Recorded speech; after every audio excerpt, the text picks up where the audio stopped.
money's fine, but let's recognize the role that money plays inside a visionary organization, right? Which is, it's the fuel that makes the car go. So if the car is the company, and the vision is the destination that you're trying to get to, money makes the car go. If you don't have money, the car doesn't go, no vision is accomplished. So money is an essential component, but it's not the reason to own a car. You don't own a car just so you can buy gas, right? For the same reason, you don't start a company just so you can make money. That's inconsistent. We buy a car to go places. We started the business to advance something, to move towards something, to change the way the world functions. And the money will get us there. And somewhere along the way, we take our eyes off the road and start looking obsessively at the gas tank. You know? And I think it's gotten a little confused for a lot of companies. And you can tell a lot about what a company believes by looking at their products. I'll give you a little inside baseball. So when I was writing Start With Why, I had all these theories about Apple, and I'd never really visited or met anybody at Apple. They were just theories. And I thought, before I publish a book, I should probably check.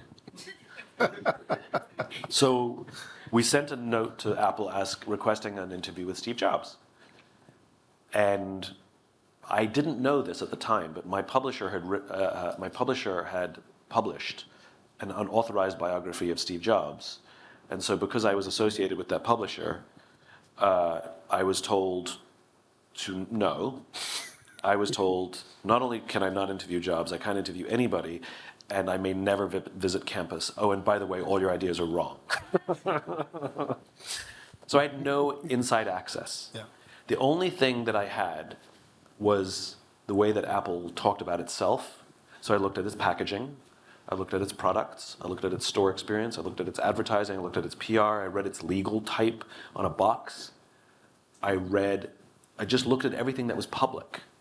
And you can see a very clear pattern of who they are, who they were, and what they stood for. And so I could easily assess what the why was, because what they did proved it. Yeah. What they did was so consistent. Some of the what's made money, some of the what's didn't make money, but it didn't matter. The through line was there. And so I was able to accurately say this is what Apple stands for, stood for. The why is a filter. So Disney, for example, went off the rails when at the later half of Michael Eisner's tenure, because he became obsessed with world domination. When Bob Iger and Tom Staggs took over, they sat down with the portfolio and they divested of things that didn't make sense. So they got rid of the production company that made Pulp Fiction. They got rid of the music company that had bands in it called World War III. That was named as one of the bands that did death metal. Not very Disney. And they were profitable, but they didn't prove the Disney ethos. So they just divested of them. Disney has never and will never go into casinos. Like, think about that. A Star Wars and Marvel casino on the Vegas Strip. Best casino ever. Good. It'll never happen. Because it doesn't fit the ethos. You'd scratch your head and say, that doesn't make sense. Right. And so they're very disciplined about doing things. They don't just chase profit.